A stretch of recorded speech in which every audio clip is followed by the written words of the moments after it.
So our next speaker is Jennifer Panagoulias, Head of Regulatory and Policy for FAST. She's also co-director of the ABOM. Jennifer also serves as Chief Operating Officer for Transformatx Therapeutics. Jennifer will provide an update on the development of our lentiviral gene therapy called UBCell since FAST formed the company 1 year ago. Jennifer?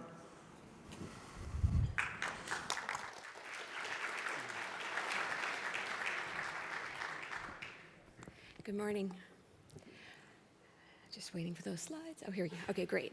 Thanks. I'm excited to give you an update on the program of the lentiviral gene therapy. And these are my disclosures, which Ryan just covered.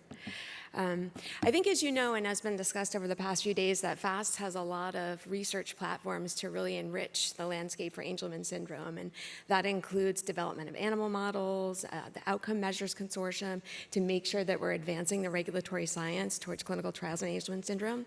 But one of the key aspects that we're taking forward, as Dr. Wilson just nicely described, is making sure that promising programs don't sit on the shelf. And so based on market conditions, when programs get canceled and things get dropped, but there's something that we want to research further and understand if it has promise as a potential therapeutic, we'll do that. And that's essentially what we're doing with Transformatx, as we did with genetics.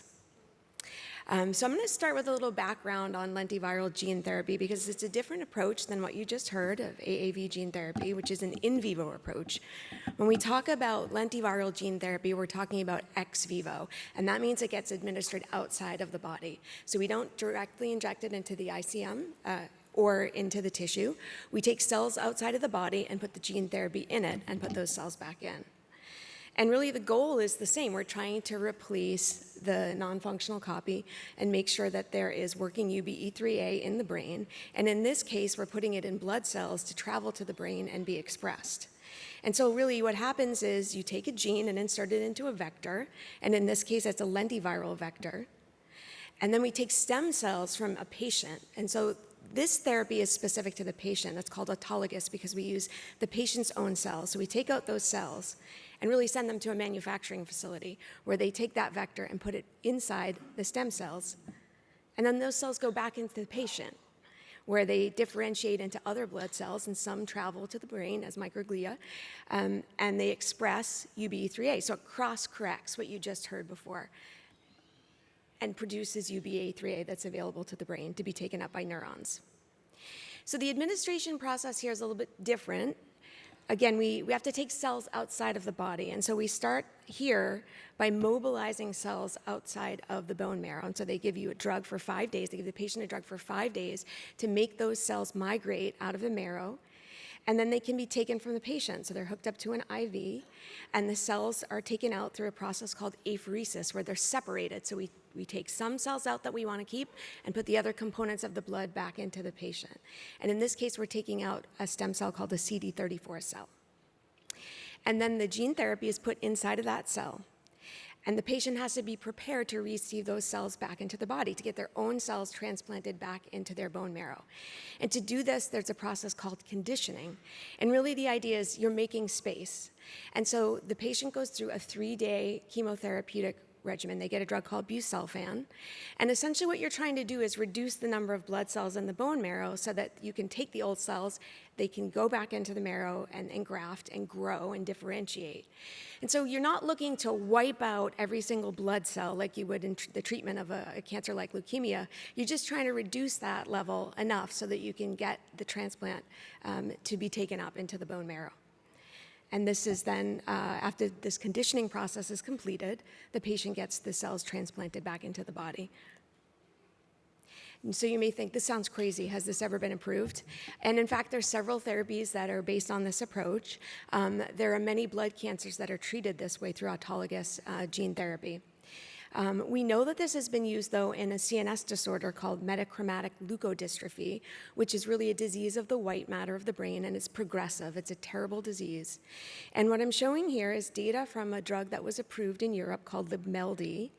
And if you look in the left-hand panel, in panel C, you can see there's a patient labeled as MLD01, and this is a patient at 16 months of age, and you're looking at an MRI scan of their brain. And this is before treatment at 16 months. And then later at 39 months on the right-hand side, 2 years post-treatment essentially, you can see another MRI scan, and they look reasonably similar. If you compare this to the panel that's all the way on the right, UTLIMLD, this is a patient from a historical control who is age matched. So at 39 months of age, you're looking at their MRI, and you can see that their brain looks kind of shrunken. There's more white space in there, and that's because their disease has progressed. So you can compare the effects of a patient that was treated with an autologous gene therapy for MLD versus one that wasn't. And this translated into a clinical benefit. If you look at the graph, the GMFM score, which is a motor function scale, you can see the patients in the circles and triangles and diamonds, the red, the blue, and the green, are showing growth on this motor function scale. They're advancing in their motor function as compared to the gray circles at the bottom, which are natural history patients that make no progress. So we were excited about this potential approach, and a group at UC Davis decided to see, would this maybe potentially work in Angelman syndrome? Could we take out cells, put in the gene for UBE3A, and get it to express into the brain? And they did this work in the mouse model, and you can see in the panel here, after they transplanted Angelman syndrome mice with a vector that contained the UBE3A gene, there was evidence of UBE3A in neurons. And this was similar in the bar graph to wild-type animals as compared to controls. And then if we look at the functional effects in a mouse, and I don't know if I can you play the video from here in the top panel? I don't think I can control that. If we look at a mouse pre-treatment, if we can make the video go in the top panel, is that possible? I don't know if I can click. Oh, there we go. Okay. Pre-treatment on this treadmill, this is the Angelman syndrome mouse, you can see it's struggling to keep up. It can't really run effectively, and it's bumping into that back stopper. And so this same mouse was treated with the lentiviral gene therapy. Its cells were taken out, transplanted in, or excuse me, human cells rather in this case. In the bottom, 8 weeks post-treatment, that mouse is doing much better. It's running and it's keeping up on the treadmill, showing an improvement in its gait performance. So we decided to move forward with an investigational lentiviral gene therapy that we refer to as UB-cell, which is an autologous CD34 cell transduced with a lentiviral vector that was intended to secrete UBE3A to cross-correct and get neurons to take it up. But here's where we get into the chutes and ladders of drug development that Allison's talked about many times.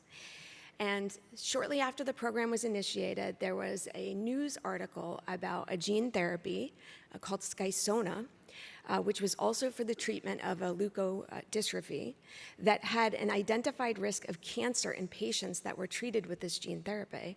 And so we needed to look closer to see what was going on with this gene therapy so we understood the risk. And what we saw was a review package that is publicly available from the European Medicines Agency, and that's the European Regulatory Authority, like we have FDA.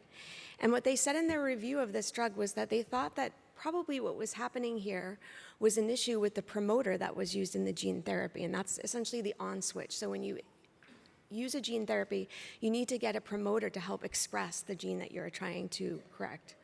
And in this case, the promoter that they were using was a viral promoter that they said was rather promiscuous or too active and was integrating at sites into the genome where you didn't want it to go and potentially turning on neighboring genes that were oncogenes, genes that are involved in the development of cancers.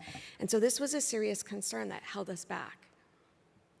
And when we looked closer, we could see here, and this is a complicated graphic, but in the top panel is a picture from Bluebird Biotherapeutics, which is the company that makes Skysona. And you can see in the middle there that arrow that says MNDU3. That is the promoter they were using in their lentiviral gene therapy construct. And in fact, it was the same that was being used by the group at Davis in the bottom panel in the construct that they used for their studies in Angelman syndrome, so that same MNDU3. So essentially what that meant was we really couldn't take it forward, and we had to carefully understand the issues that were at play here. What was interesting, though, is that both the Skysona therapy and another therapy from Bluebird called Zynteglo were still moving forward in their regulatory reviews. And you might think, well, why was that?